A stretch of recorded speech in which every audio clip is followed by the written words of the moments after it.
My name is Tyler Fornes, and I am one of the co-hosts of the Good, the Bad, and the Hungee AEW podcast here on the Voice of Wrestling Podcasting Network. We take a broad scope approach to the world of All Elite Wrestling and the entire universe of Tony Khan. We talk about the big matches, the big stars, the promos, the storylines, and we also look at it from a big picture perspective. How are things going to change over the course of the next 10 years with AEW still in the picture?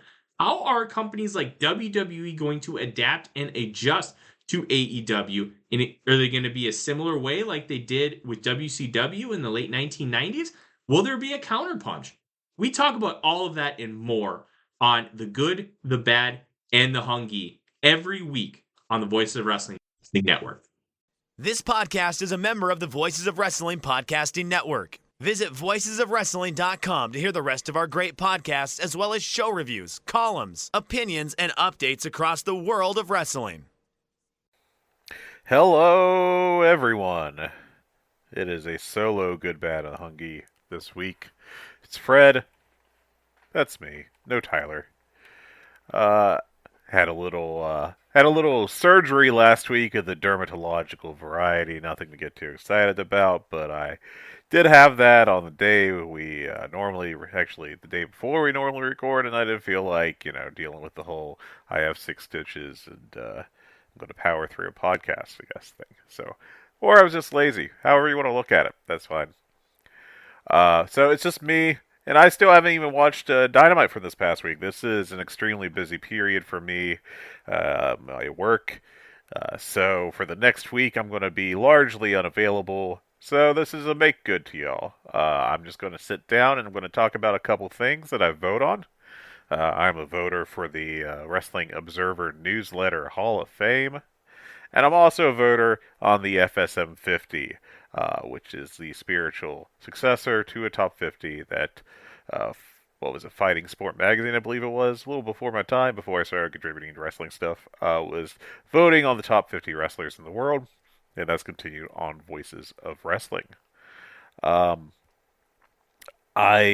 love both of these things. I really love it. I just really enjoy digging into different aspects of professional wrestling, into both modern day. I currently have on my TV a Marigold match. I've never watched Sari before this year, but it is her against Miku Aono. I'm terrible at pronouncing and speaking and anything, really. But they're in a Dream Star match from back at the beginning of, or the middle, really, of September, as I learn how to read a date. And I've been very impressed with Sari, and I'm going to talk about that a little bit when we get to it. But first, I want to talk about the Hall of Fame, the Wrestling Observer Newsletter Hall of Fame. For those of you familiar, you already know the criteria, but just for a real quick catch-up, if this is your first time being introduced to the Wrestling Observer Newsletter Hall of Fame, it is, of course, run by Dave Meltzer of the Wrestling Observer Newsletter, and it is an attempt to create a unbiased professional wrestling Hall of Fame. You can probably complain about some inductions or non-inductions, and those are all fair, but I think it's done about as good of a job as possible at getting unique voices involved and taking a look at basically the entire world of professional wrestling and trying to account for it and trying to recognize the all-time greats from all over the world. Just to touch upon it, the era slash areas that you can vote upon are the United States. There's two. United States and Canada, there's the Historical Performers era, which I vote in. There's the Modern Performers era in the U.S. and Canada, which I also vote in. There's the Japanese area that I vote in, and then there's Mexico, which this year I am not. I just don't have enough time to properly invest into my ballot, so I'm staying out of it this year. I voted in that 2 years ago when they had a lot of rather recent candidates, but they have shifted due to, voting results. They've shifted towards, there's a fair number of historical candidates in there, and I just don't have the depth of knowledge to feel like I would be appropriate to vote in that category. So I'm going to keep out of it. Also, there is essentially a rest of the world category, which is listed as Europe, Australia, New Zealand, Pacific Islands, and Africa.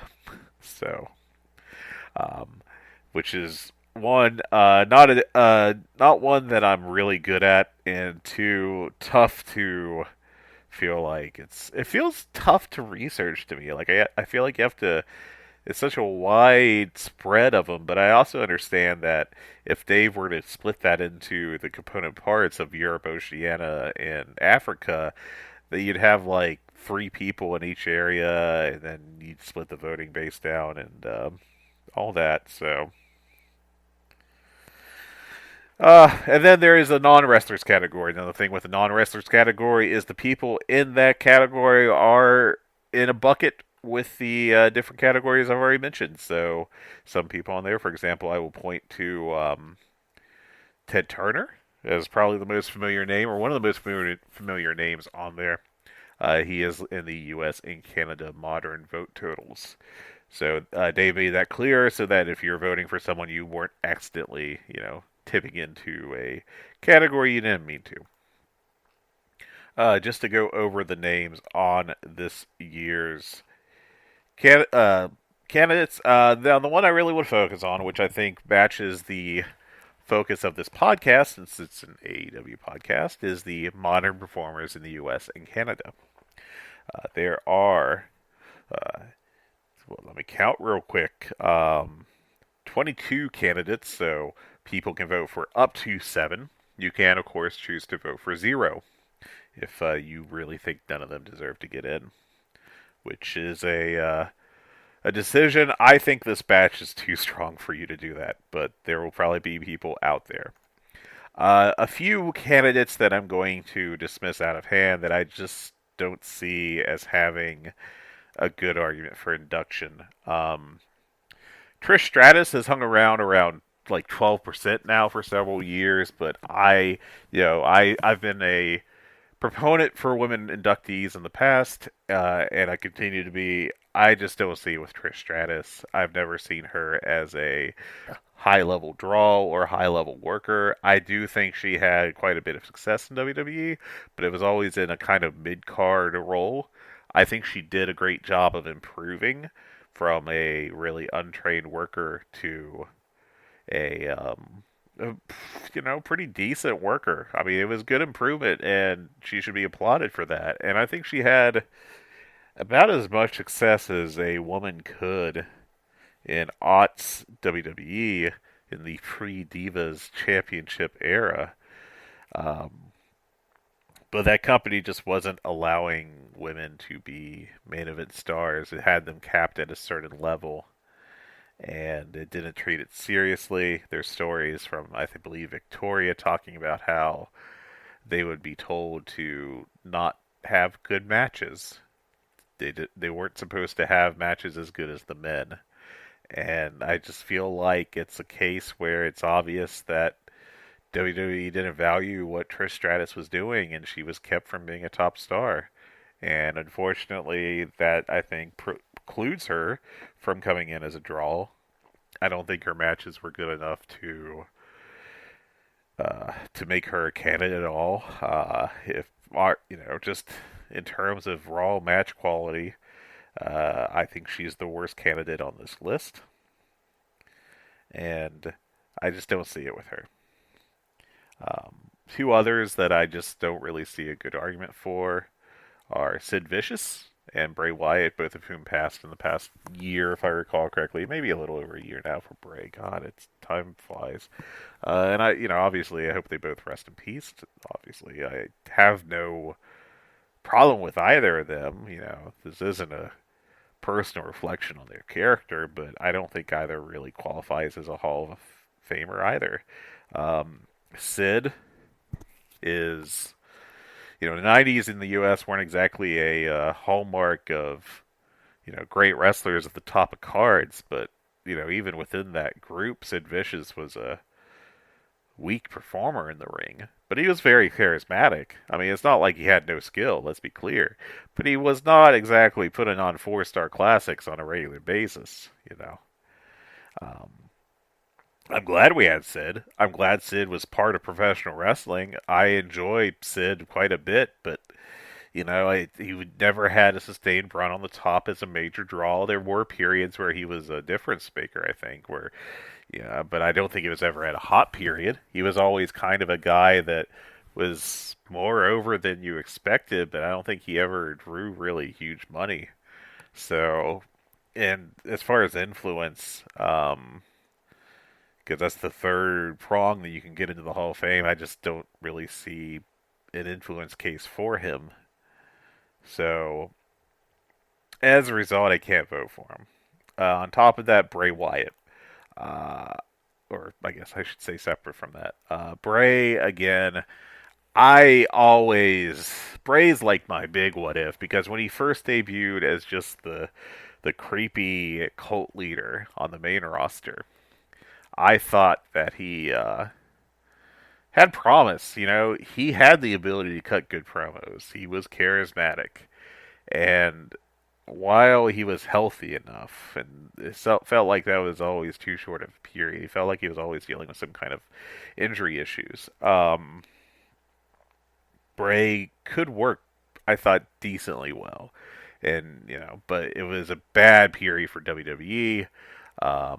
They very quickly went to him doing the Undertaker light nonsense with the snakes or the worms or whatever on the mat with the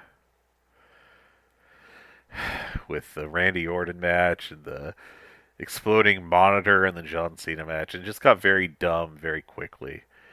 But he died way too young. I don't think he was really on a path to the Hall of Fame candidacy, and I just don't see a good argument for him. I can't really point to him as being a major draw. I mean, I think he was over. I'm not saying that he was a bust or anything, but I just don't think it was a big success for a long time for him, a long enough time. I never saw him really as the top guy in WWE.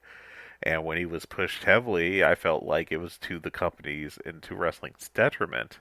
There were people that were really into it, but when you got away from those people, it kind of was an anti-draw to some extent. So, it's a very complicated matter there. I just don't see a clear argument for him. I just can't vote for him. There is one other act that I do dismiss kind of out of hand, who are the Usos.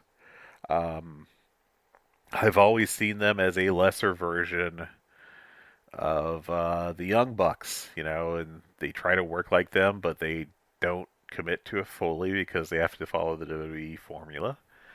And they've always been a mid-card act up until the Bloodline when they were supporting actors in a main event storyline, but I never really felt like that they've been difference makers on their own, even up to, through, and after, and then back into, I guess, the Bloodline story. Um, I just don't see it with them. So I can't.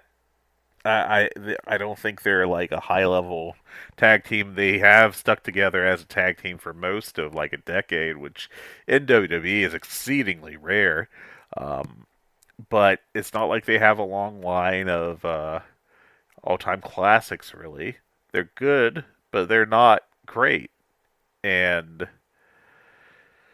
I just can't.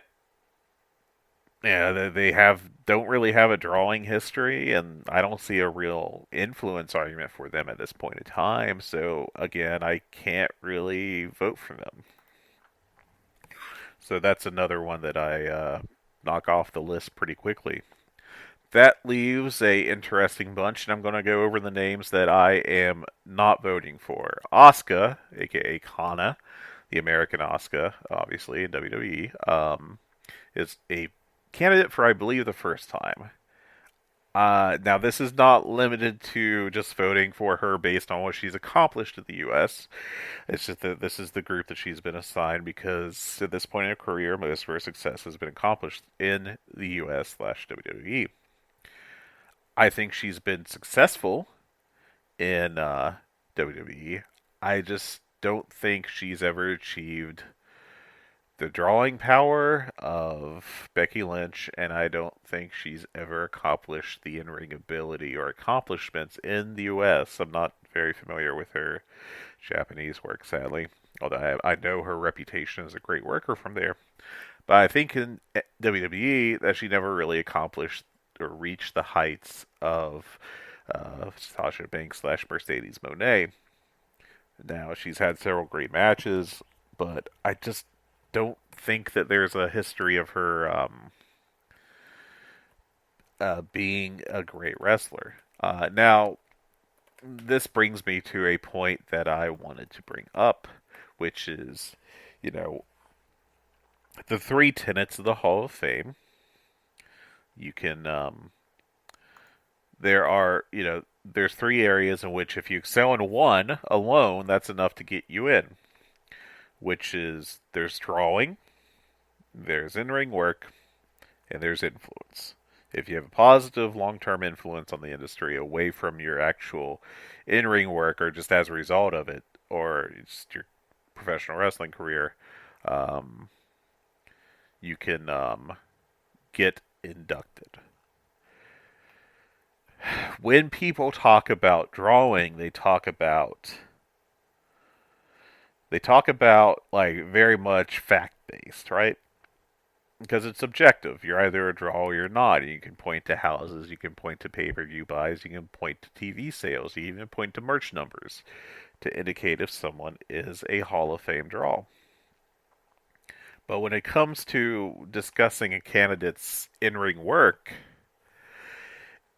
it's always about what the individual thinks. Now, I'm not going to say that that doesn't matter. I want to be clear about that. But at the same time, when you're evaluating a candidate and you're saying, well, wrestler X was, may have drawn these houses, but I didn't care for him. They never got a penny from me, so I'm not going to vote for him as a draw.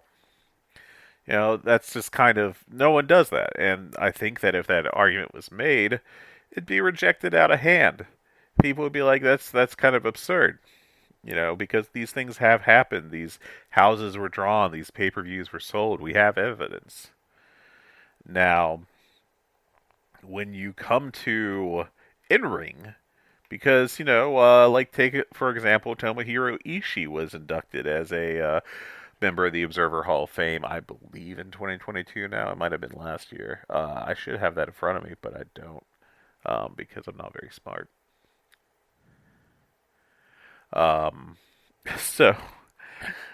But my point being that Ishii got in because he was a fantastic worker, and that was the entire argument of his candidacy, and people, at least 60% of people agreed with it, and that's why he's a Hall of Famer today. So, as a result, we have proof that can happen, that people can be inducted and because they are considered great in the ring. So, but when it comes to that, I'm sorry, they just went to a time limit draw, never seen before in a Rossi Ogawa promoted show. That was a good match though. With 4.25 on it. Live star ratings, what everyone wants in their podcasts. Woohoo! Okay, my point is that, in 2024 and before, but today, there is a very easy way to find out if other people think someone's a good in-ring worker. And the argument with the in-ring worker always just devolves into, well, I thought they were great, or I didn't, so that's what I'm voting based off of. And again, I'm not saying that you shouldn't take your own consideration or taking your own opinion into consideration. We just had a Hungee cat running, causing destruction. Good Lord, cat. This Jean Bean. We've adopted Jean 2 weeks ago, and she's just a damn buzzsaw. I digress. But the point is that there's plenty of things that we can look at to determine if someone is considered a good worker or not, beyond your own opinion.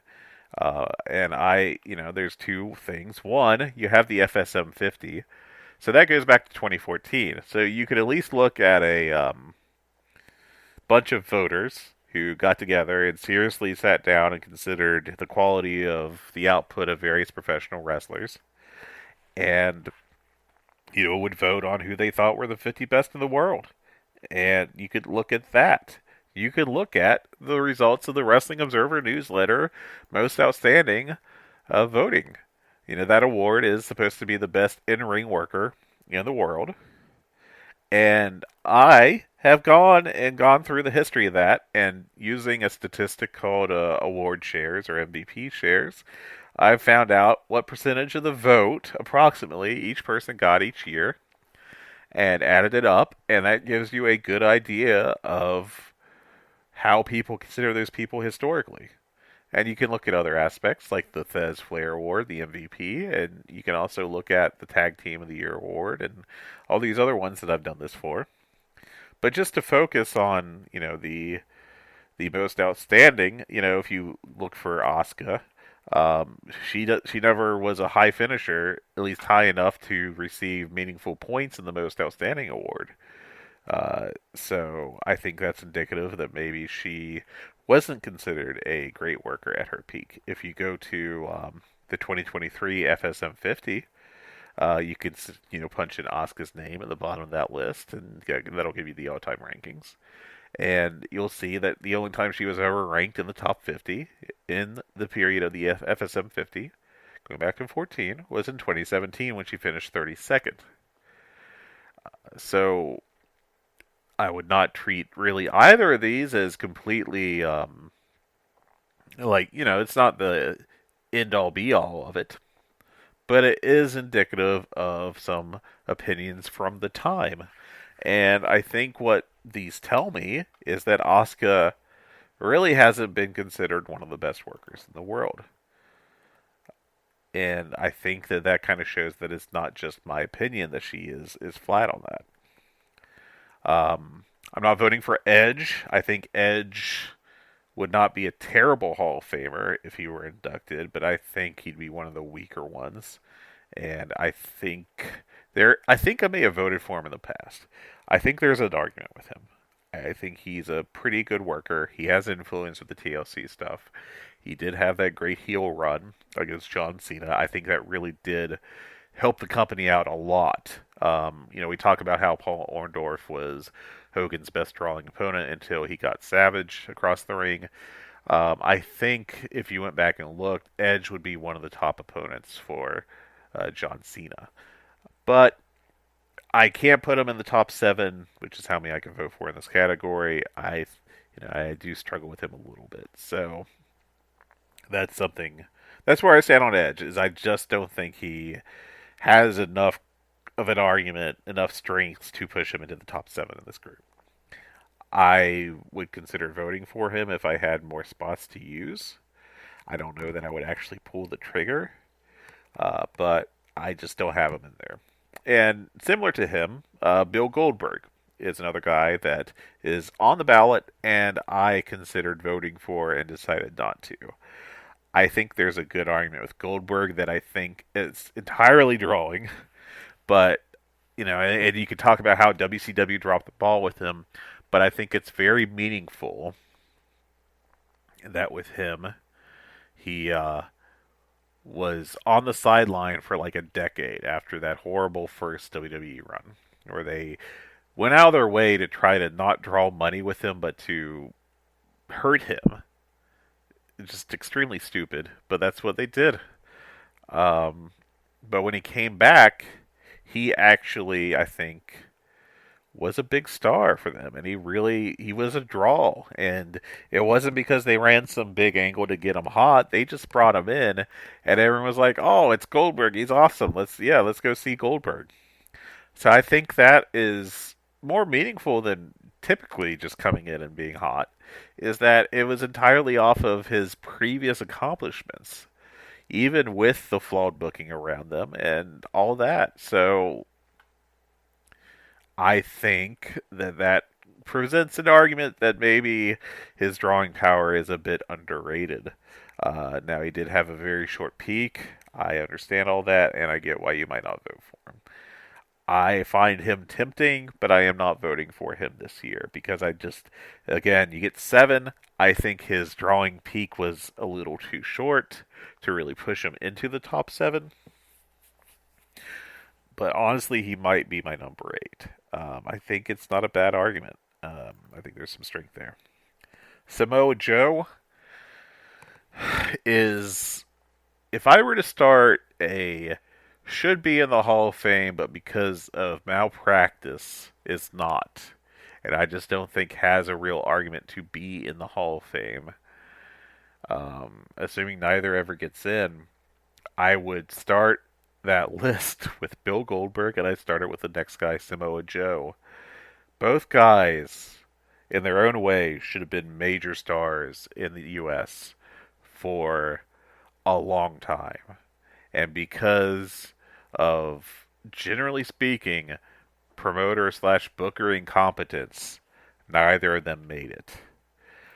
I cannot fathom how Samoa Joe did not end his peak run, when he was at his full strength as a performer, which was basically up through TNA, like his exit there more or less.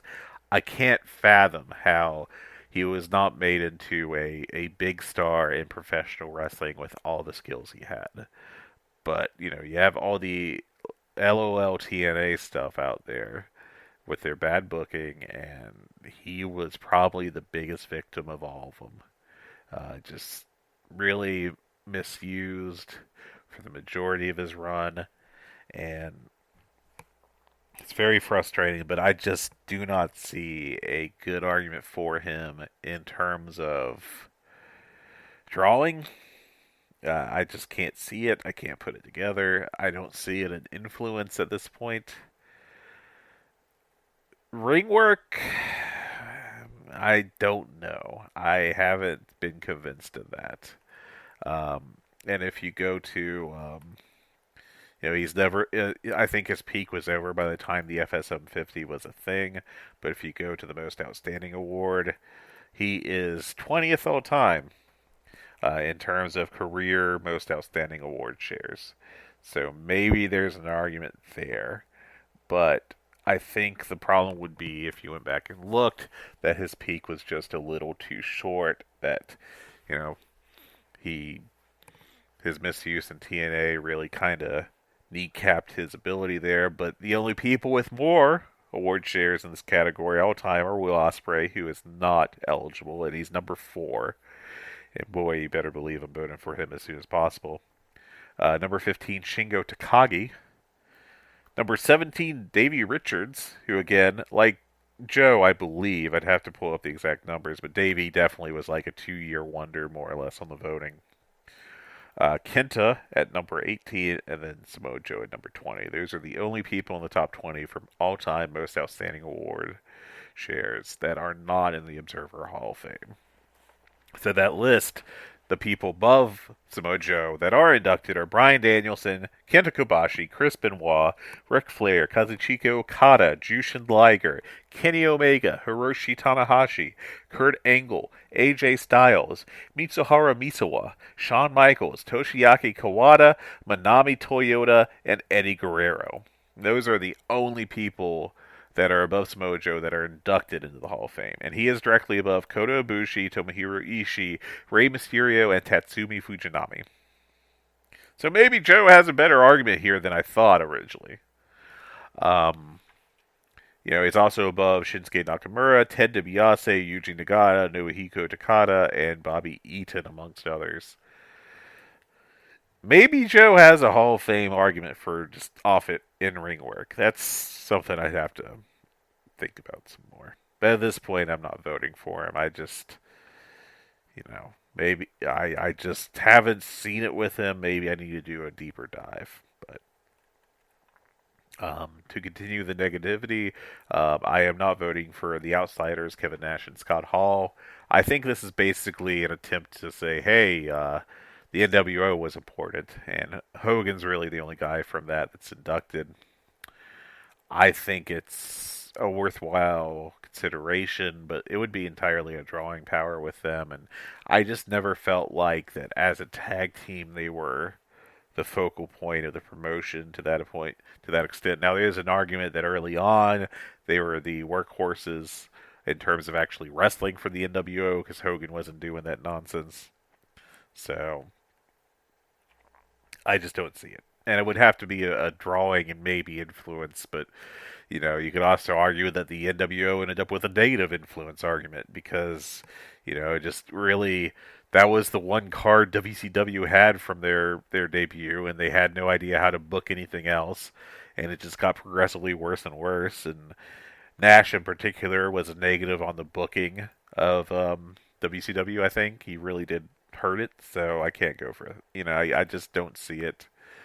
Um, I think it's an unfortunate area where they're a part of something bigger, and I don't think their individual contributions were sufficient. But that's where I am with them. Randy Orton, I can't vote for Randy Orton. I just think he's a dreadful worker. Just like the most boring main eventer of the 21st century, and he's continually pushed. I've rarely felt like he's been a big time draw, but this is entirely me. Maybe I'm underestimating his drawing power. I know that Dave puts together a the all time draw list every year where he looks at their numbers, but I just feel like most of Randy Orton's accomplishments there can be attributed to the state of WWE as a major force in the industry rather than anything Orton himself did. So that's where I am with that. So I kind of dismiss him out of hand. Kevin Owens, I think, hasn't done enough. I think he's been kind of misused in WWE. I don't feel like he ever became a major draw, really. As far as a worker, I think he's been a very good worker, but I never felt like he was a top 10 worker in the world for an extended period of time, and that's about where I need to see you to vote for you as a Observer Hall of Famer. Um, Controversial one, I'm not voting for Roman Reigns this year, and I just do not. I imagine he'll get in this year. I really do think he'll get elected this year.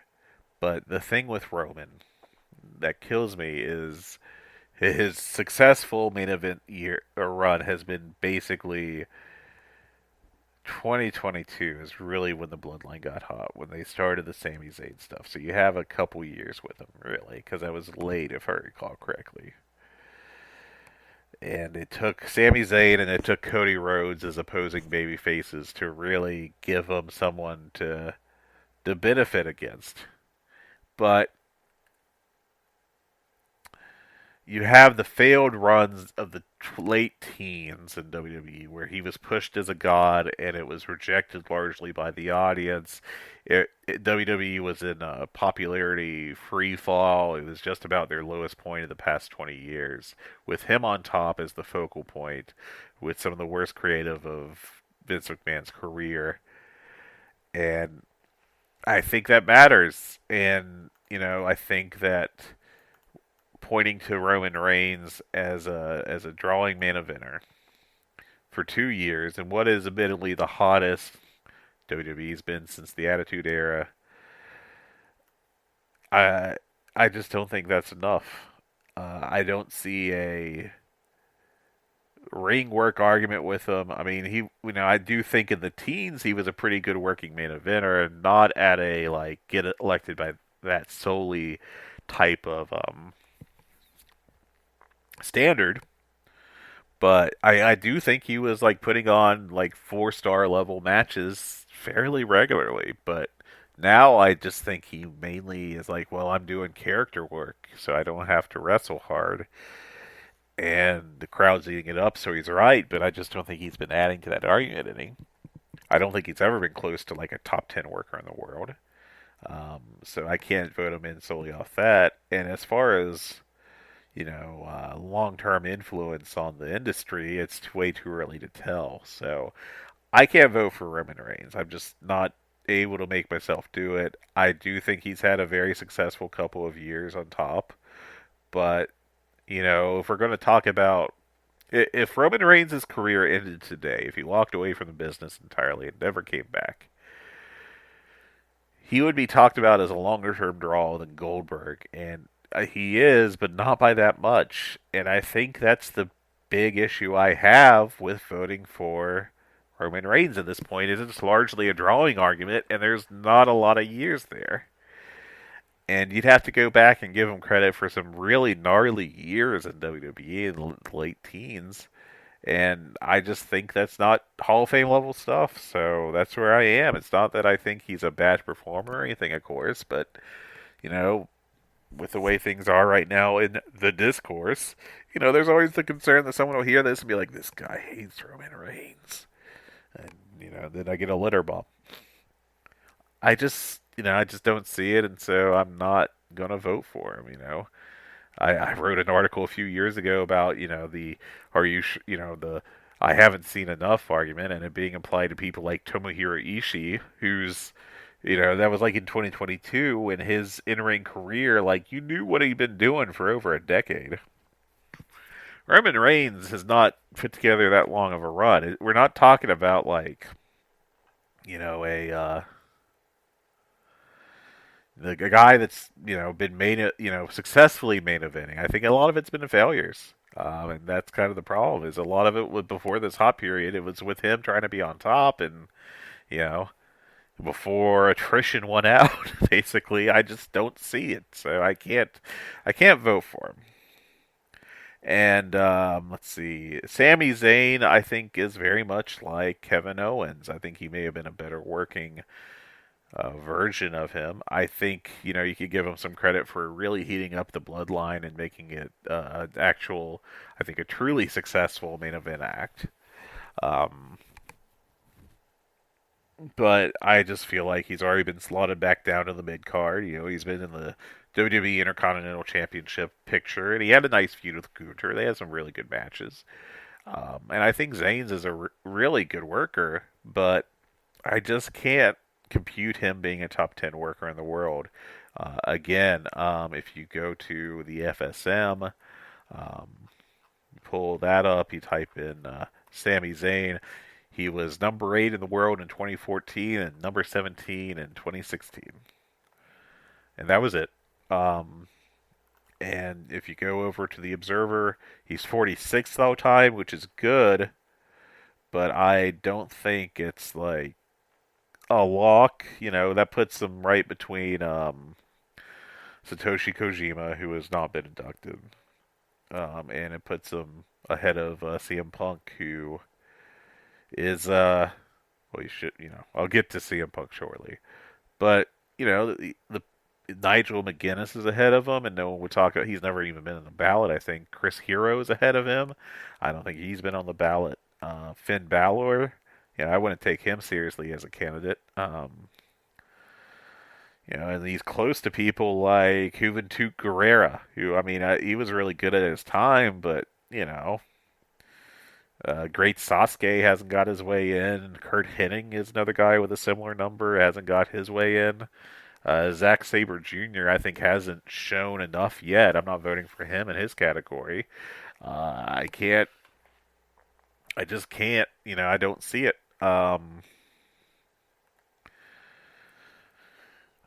So that's where I am with Sami Zayn. And that leaves the last name I'm not voting for is the Steiner brothers, who are my number 8. I just had to leave them on the cutting room floor. I think that they were an all-time great tag team in terms of in-ring ability, but it'd be 100% an in-ring vote.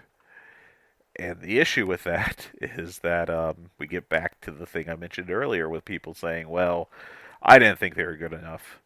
So that means categorically that they weren't. In terms of the best tag team of the year award, Rick and Scott Steiner are fifth all time in the Observer newsletter voting, going back to, I believe, the mid 80s on that one.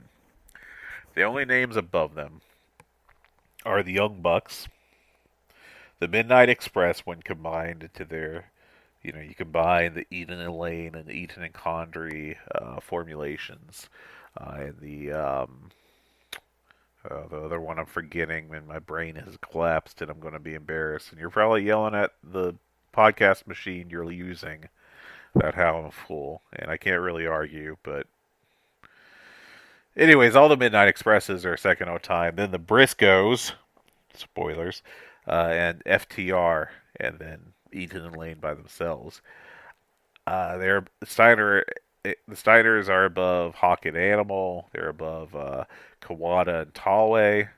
But I feel like voters, they're above the Rock and Roll Express. I can't believe they're down at 47th. That's a very weird thing. But I feel like the Steiners are somewhat underrated because when they were in the U.S., in that period, 89 to really, I guess, 95 or 96 when they were at their peak, really. Because look, when the end of the peak of the Steiners came, it came fast. They they did not adjust well, especially Rick. Like when Rick was done as a great worker, he was done. It was over, baby, and he was he was out of there as far as like being good. He just was like, well, I guess I'm just gonna start stiffing people. That was it for him as a meaningful high level wrestler. Um, and then Scott shape shifted into a new form of humanity. Let's call it. Um, so yeah, I mean, I think that they were really influential. I think, people. I listened to Rich and I think it was JD Olivia or Oliva, I forget which. I'm sorry. But they did a show behind the paywall for the flagship about this thing, about how they had they went through all the questions about it's called it used to be called the Keltner list for baseball, and then it got adapted into what the hell did it get adapted? It's a similar thing. It's kind of a questionnaire that's supposed to guide your vote. Where was it? God, the Gordy list, because Terry Gordy is a very borderline fella for the Hall of Fame, and I think that Rich, who is a loudly anti-Steiner induction fellow, walked away from that with a reconsideration at least of what the Steiners were able to do. Um, I think they were one of the best tag teams in the world for an extended period of time. And I think that period was long enough where they probably did enough to warrant it. So, to warrant, I should say, induction. But they are on the outskirts of my ballot. They are my number 8 group or act to vote for in a group of 7 or a limit of 7. I'm just the worst at talking and saying words. Um, so I can't pull the trigger on them this year, but I think that in future, I voted for them before. I will vote for them again as soon as I have a spot on my list for them. I just do not right now. So that brings me to the team, the acts. I keep saying teams when I mean acts because singles wrestlers. So this is who I'm voting for in modern U.S. I'll go through this and then I'll quickly go through the rest of my ballot because I am at 42 minutes of talking about people I'm not voting for. Young Bucks. I think the Young Bucks are an easy yes. They should already be inducted. I am moderately surprised that they're not in yet, but I also understand there's a lot of let's grift off AEW and let's knock the Bucks because they don't know how to work, because they don't know how to sell. Just like Harley Race. They're one of the best in-ring tag teams of all time. They drew with New Japan in the U.S. They were so successful that in a period where there was only one major company in the U.S., WWE, in the late teens, they were so successful that they got their T-shirts carried and sold in high numbers by Hot Topic. And we're going to say they weren't draws. Okay, cool. Um, so that's indicative of them being a draw. That's, they have been a high-level tag team in the world, if not the best tag team for over a decade at this point, I think, if I'm doing my math right and remembering my numbers correctly. But, it's been about 10 years. Um, as I cited earlier in the Observer Tag Team voting, they are number one by a huge margin over the Midnight Express, over any other tag team you can think of. Um, just wildly successful in that. And influence, I mean, first of all, they kind of drew, really, it was Cole Cabana that drew up the playbook, and maybe there's a little bit of an argument for him to be considered. Um, but in terms of the playbook of how to become financially successful as an independent worker in the United States in the 21st century, um, the Young Bucks perfected it. If you are an indie worker, even today, you need to review what they did and learn from that so that you can make money and get bookings and get over.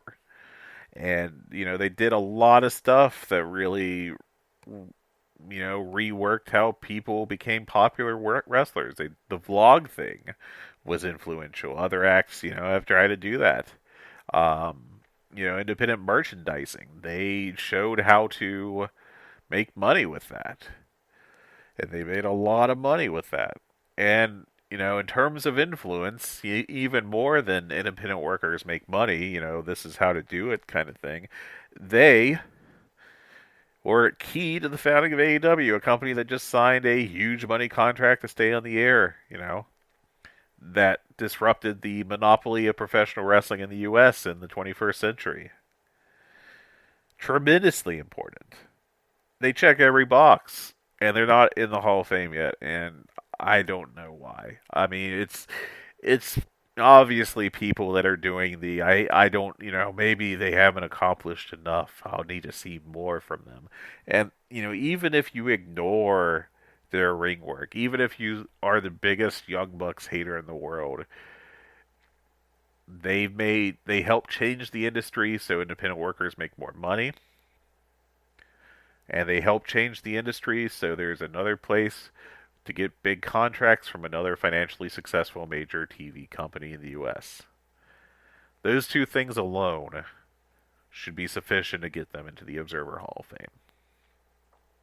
And you don't even have to like their matches.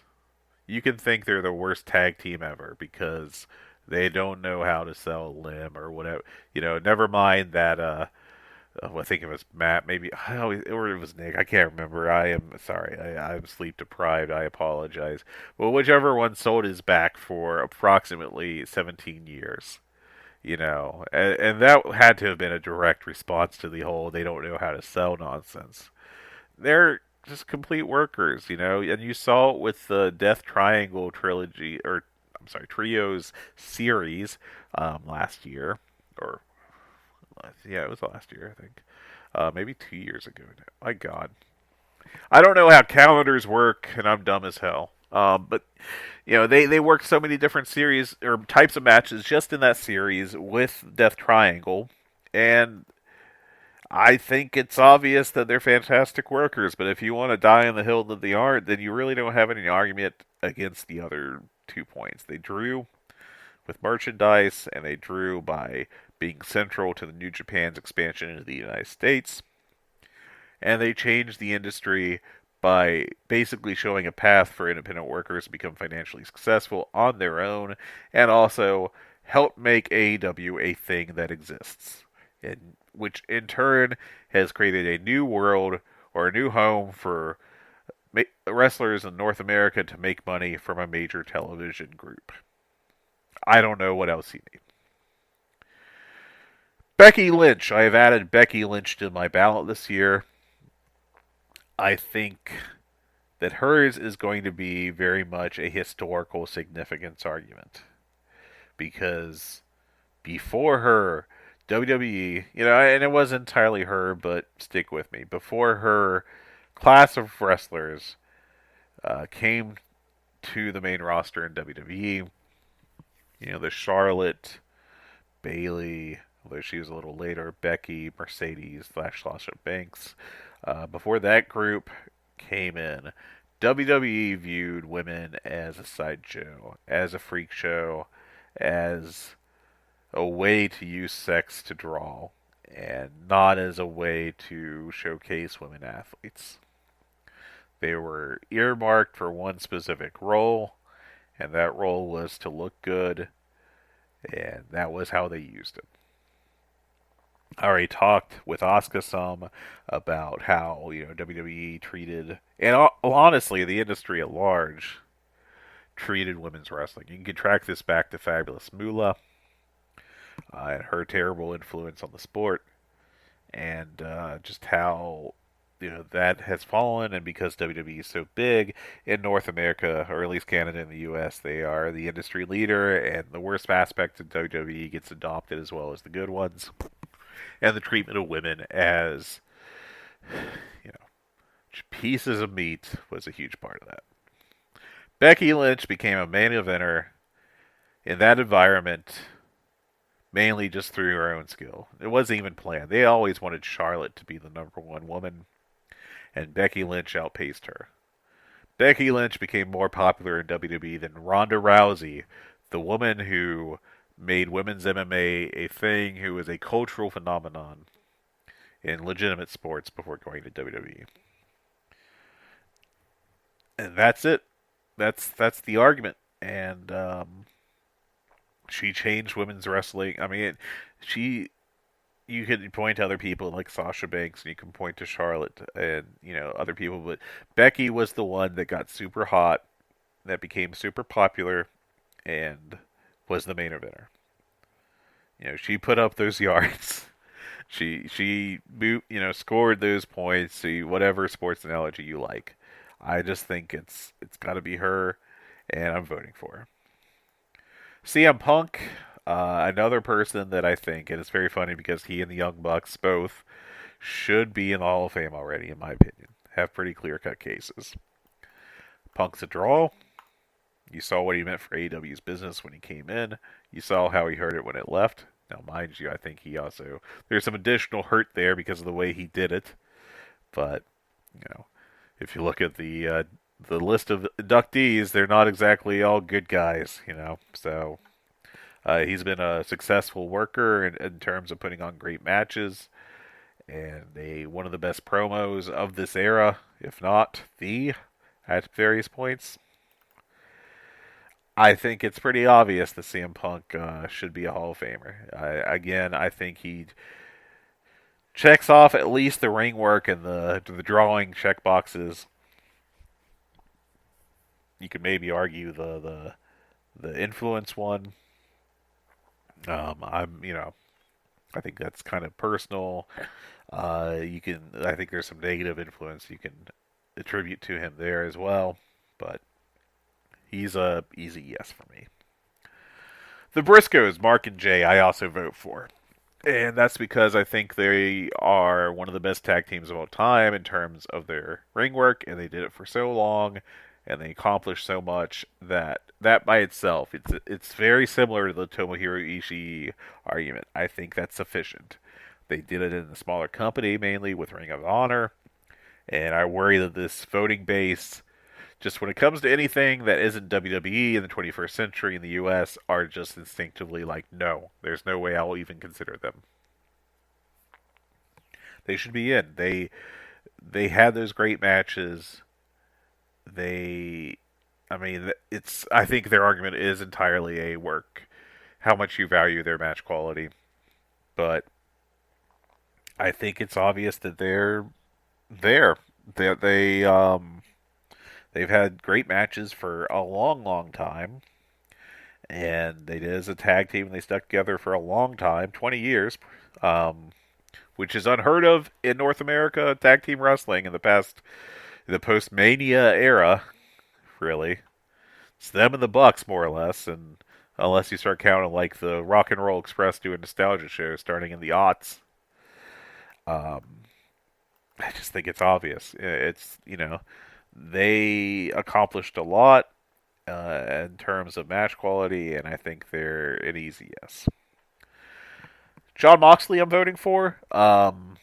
Again, I think he's an easy yes in terms of drawing because of what he's meant for AEW.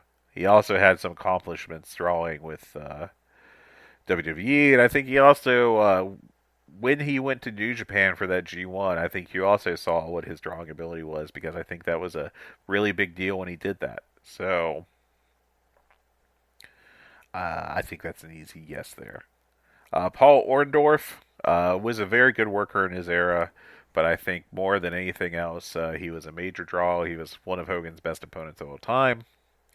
Uh, Maybe his second best in terms of like just house shows, because behind Savage. But I think you could question if the Andre thing would have been big long term. But I just don't think that was long enough run. But yeah, I think Orndorff is an easy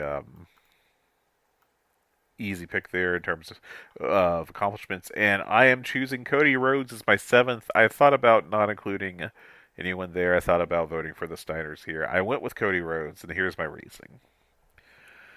He was a main eventer in AEW and was successful there for a couple years. I think his third year was kind of when the Codyverse imploded. Things kind of fell apart.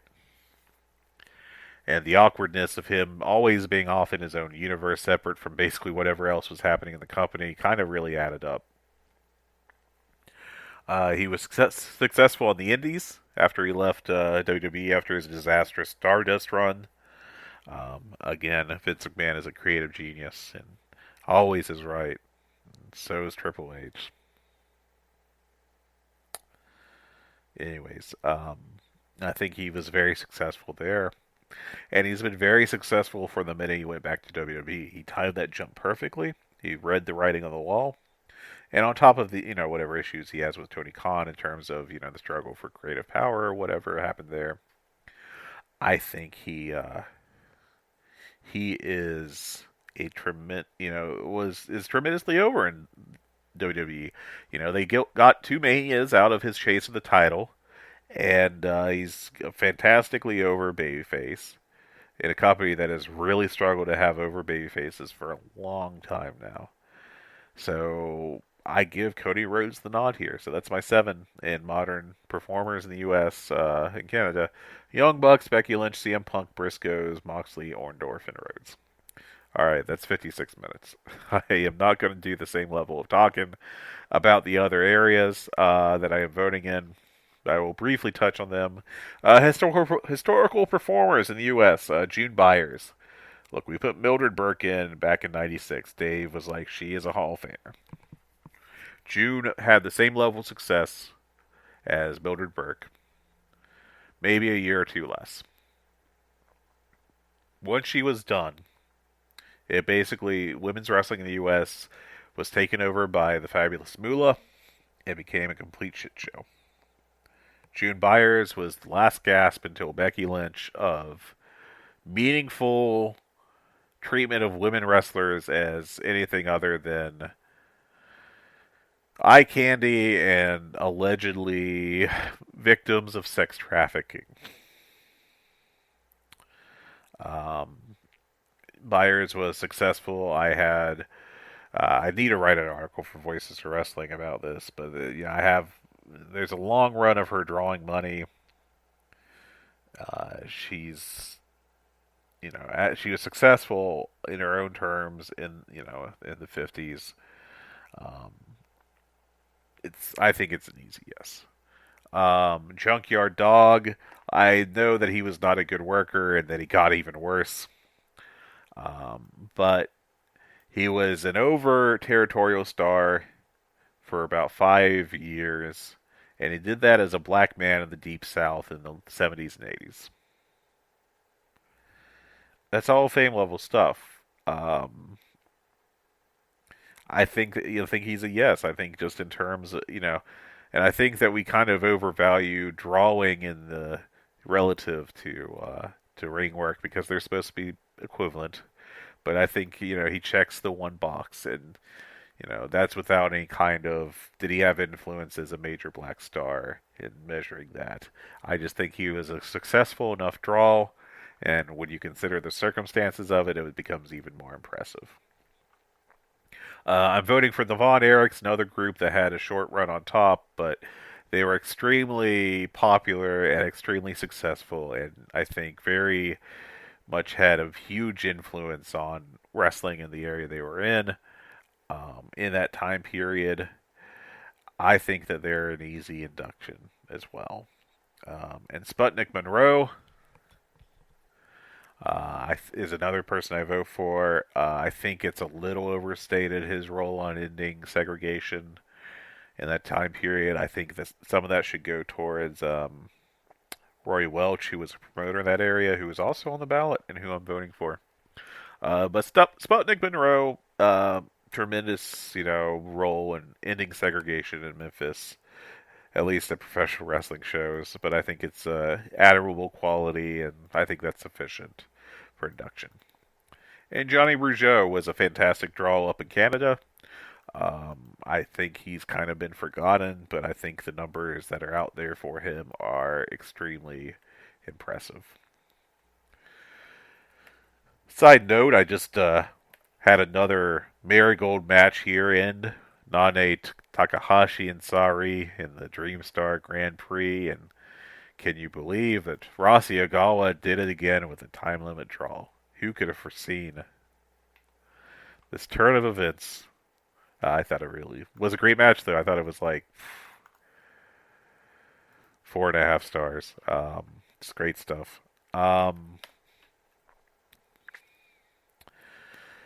What a digression. All right, back to my ballot. Japan.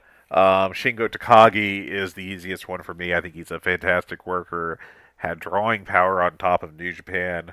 Part of that was during the pandemic. That's not his fault. He didn't create the virus, and I think he still was very important to keeping that promotion viable to the extent they were in terms of, I don't know if you want to call it drawing or just being interesting, but I think that he deserves credit for that. I think he's also been a high level worker for long enough that he needs to be inducted. Okay, Shima, I'm voting for because of his influence, on professional wrestling through what he did in Dragon Gate, and training people, and just all the people he brought over to Dragon Gate as a promotion. I mean, Ricochet, the Young Bucks, Pac, so on and so forth. You look at those lists, and it's like a bunch of major stars for the decade that followed in the U.S.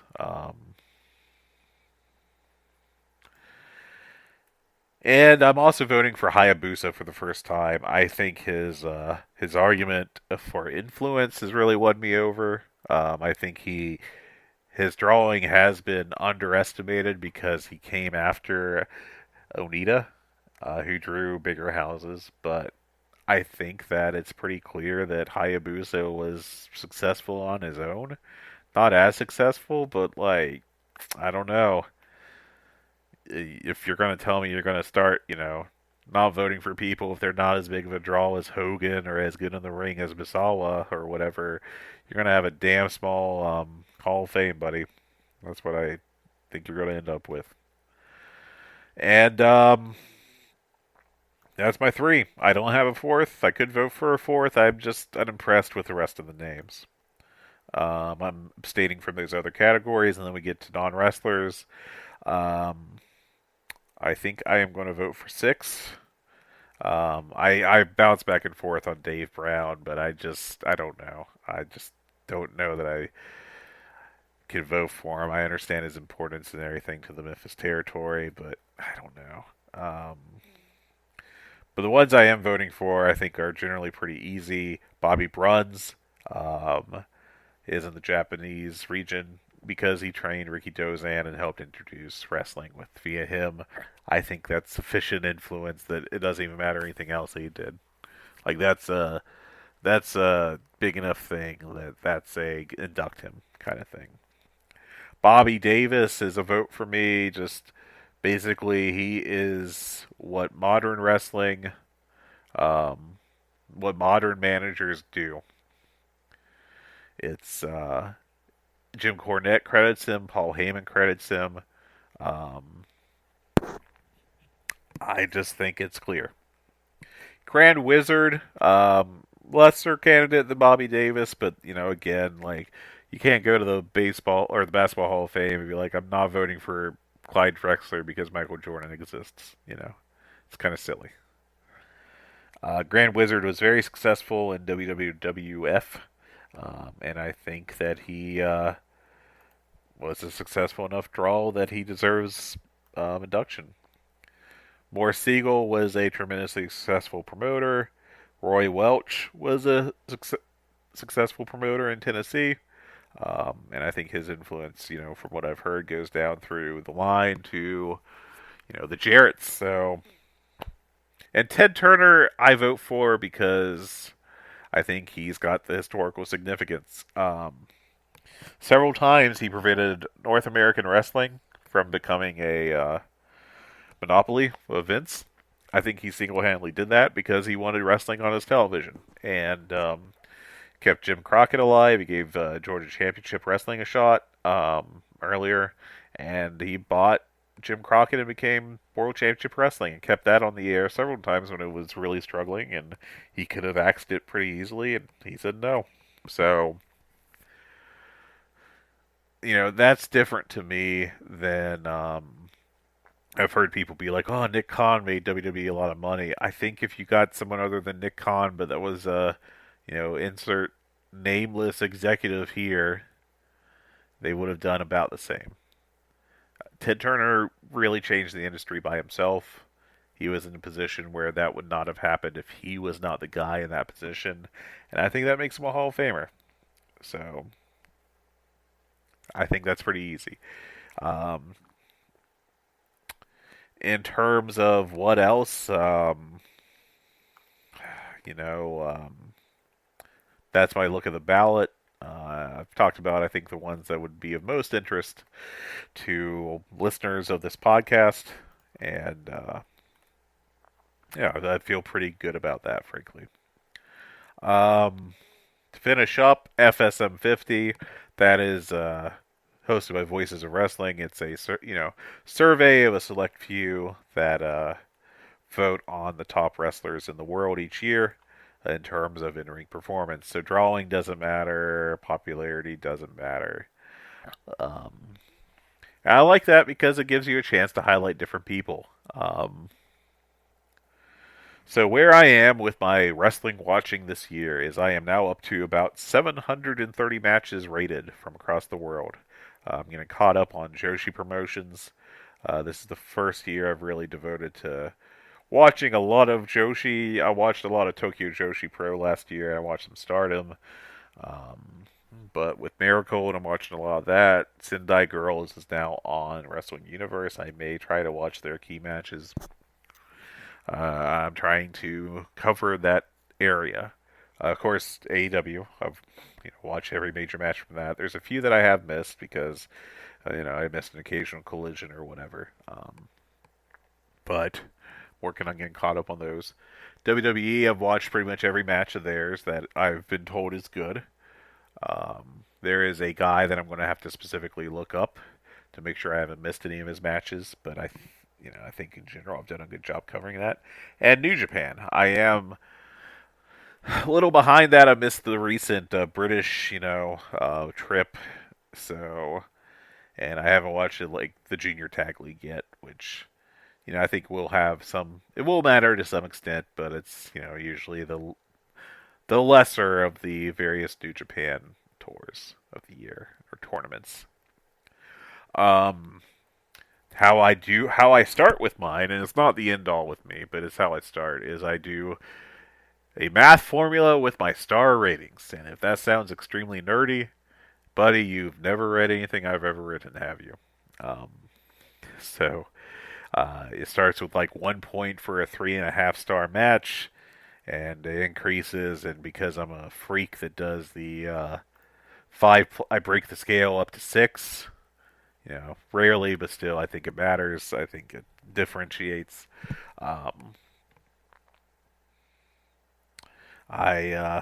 that's what I do. I understand if people are annoyed with any part of that, but it's how I handle it. So, um, my top 10 currently are number one, Will Ospreay, and I think he's far enough ahead that no one's really going to catch him. Number two, Bryan Danielson, and number three, Konosuke Takeshita.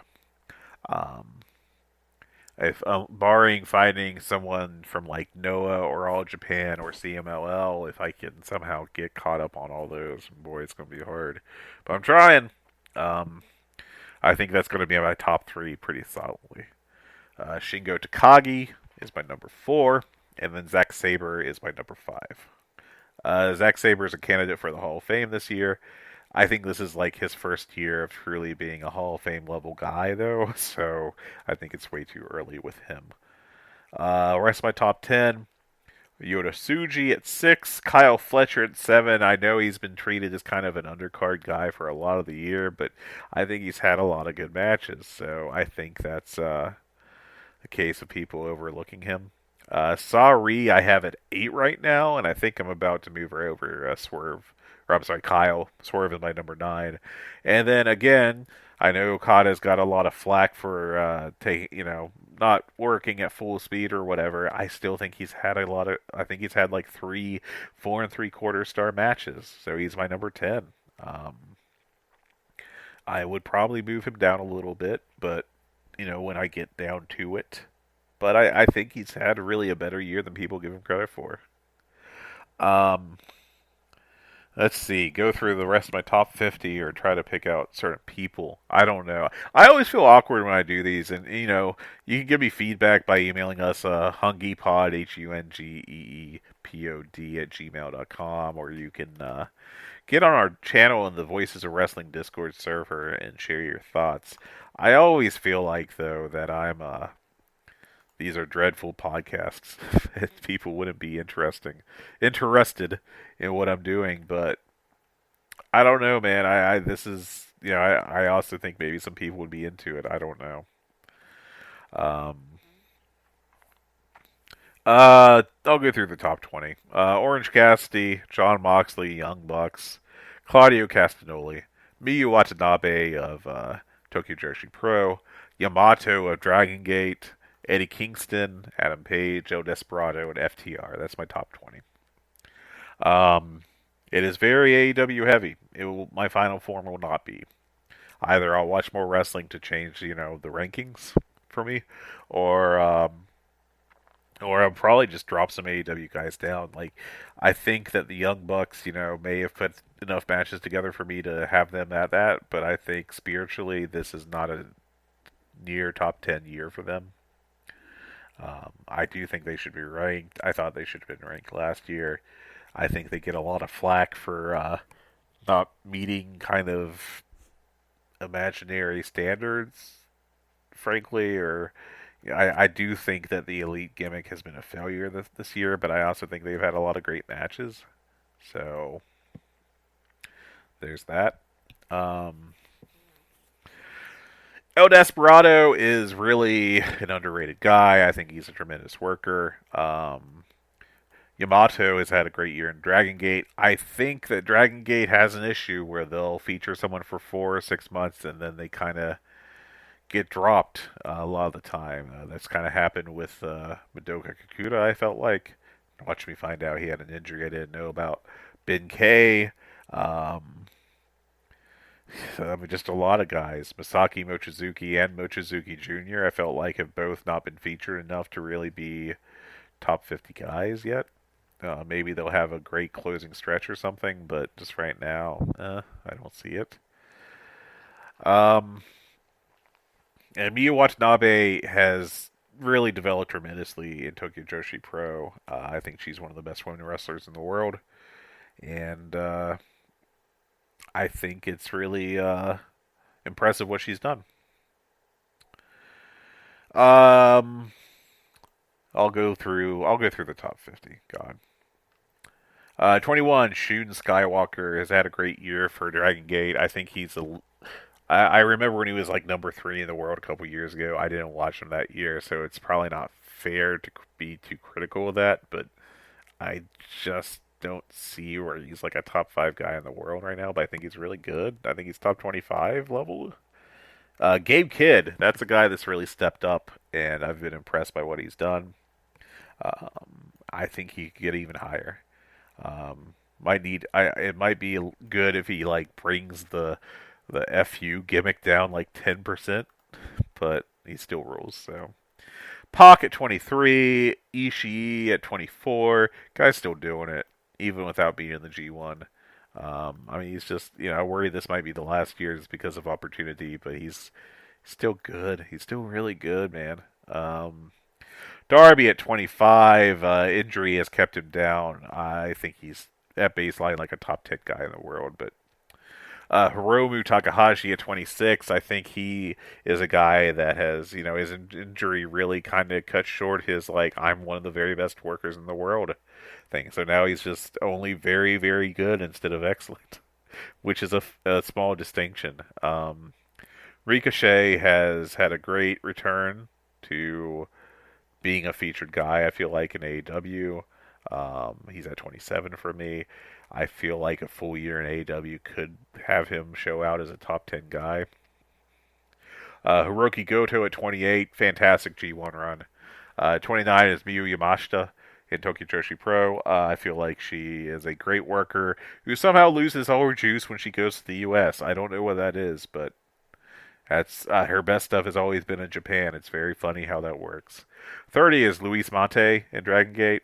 31 is Shoko Nakajima in Tokyo Joshi Pro. I feel like she's been de-emphasized this year, but whenever she's in the ring, she's having a great match. 32 is Dragon Kid. He's had a very nice year for Dragon Gate, despite his age, really stepped up. 33 Hanari. 34 Daniel Garcia. 35 Roderick Strong, who I feel like, despite my issues with this gimmick, has been very good in the ring. 36 Drew McIntyre. 37 David Finlay, who has really improved. I think he's finally found his path. 38 Ben K, 39 Dragon Dia, 40 Doki.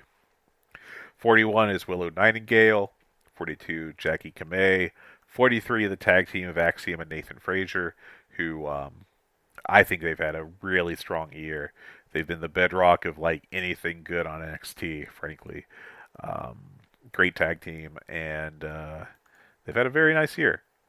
44 is Naruki Doi. 45 Shoto Mino. And that I don't know that guy's going to stick around because the way this year's been going hasn't been great for him. 46 is KZ. 47 is Julia. 48 is Braun Breaker. I think Braun Breaker's had a very nice year in the ring. And I think he's shown a big improvement. I also voted in the 30 under 30 thing. I don't think I've ever voted for Braun before. I will next year. I think he's shown stuff to me that has impressed me. And I think he's a borderline top 50 guy this year in the world. As I add promotions to what I've watched, that might change, but like he's good.